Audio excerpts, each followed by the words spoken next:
Well, I have a moment here. I just wanted to make this real quick because I can't help but laugh at Dallas Cowboy fans. I can't help but laugh at Dak Prescott. I can't help but laugh at any of these guys because of how consistently delusional and idiotic they all appear to be.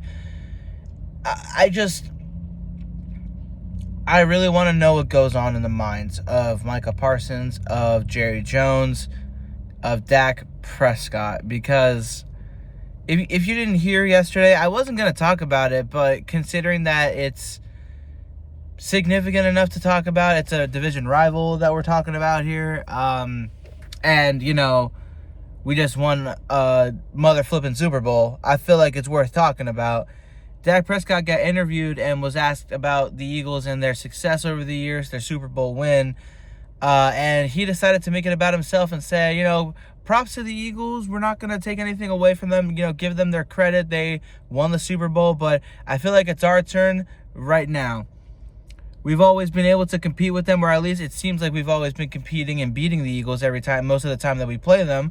So I feel pretty good about where we're at and that, it's our turn now, and we're close. And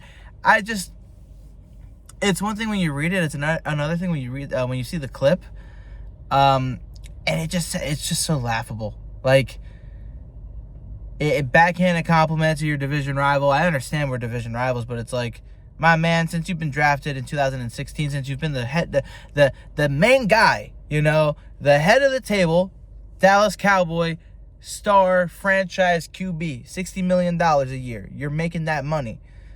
Ever since you got that job, ever since you've been the head, I almost want to say head coach. Ever since you've been the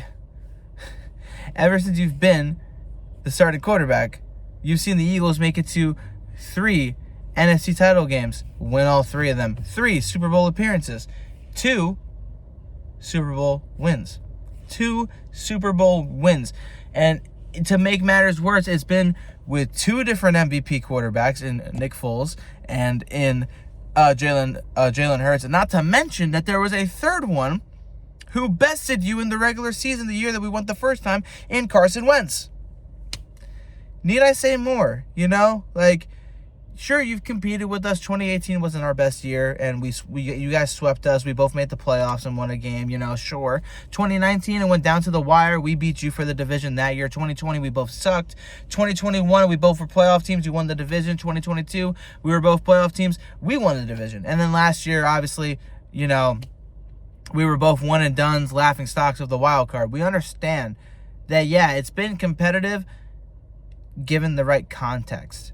The Eagles have had success, insurmountable success, that the Cowboys, that Dak Prescott, Micah Parsons, they dream about, that they go to sleep having nightmares because they see midnight green, and hell, even dark blue.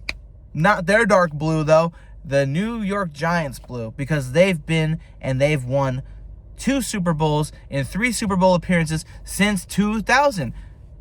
One less than the Eagles. Who would have thought? They have one less appearance in the Super Bowl since the turn of the century. The same amount of Super Bowl wins. And they want to talk about being competitive with the Eagles, who are on the top of the world right now, who are the best team in the NFL. No, don't be with Brian Schottenheimer. Nah, man. We might have to clean up our act when it comes to finding out who our offensive coordinator is going to be, but if there's anything that the Cowboys should be worried about, it's about the other teams that are in our division. We're one thing, we're on top, and we're going to be on top for a while, but the Washington Commanders are also here. They're starting to arrive. The New York Giants, you'll be fighting with them for last place. How's that feel? And the Giants at least know where they are. They're looking for a quarterback. They're looking for a running back. They got their wide receiver. They're looking for pieces on that offense to help the defense out. And then in a couple of years, maybe we'll talk about them. But we all know where they're at. They know where they're at. The Dallas Cowboys seem to be the most lost of all. And to me, as an Eagles fan, to a few of my family members, and to the rest of the Washington Commander fan base, it's pretty funny to see, don't you think?